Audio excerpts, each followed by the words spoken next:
Winter driving can be dangerous, even in a Volkswagen. Let's make winter driving a little safer with some expert tips. Hi, my name is Matt.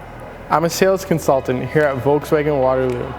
It is always better to be well prepared for winter than stuck in a cold, slippery situation.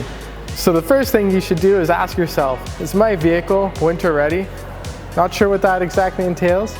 Give us a call today to schedule a routine winter maintenance checkup. Our Volkswagen certified technicians are here to locate and isolate any troubled areas. Simple as that.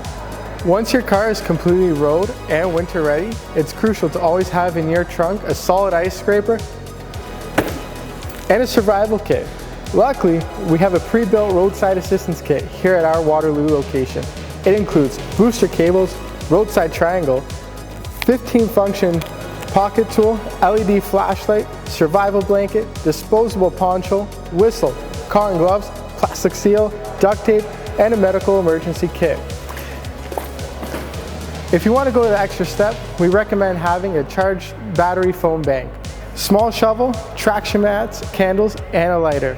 Double check your washer fluid too. Make sure it's special rated for at least -40-degree weather. Our last quick tip is sometimes overlooked, but it's always best to keep at least half a tank of fuel in your Volkswagen. This will reduce moisture in your fuel system and it adds a little extra weight to your vehicle. Thanks for watching and join us in part 2 where we talk winter tires.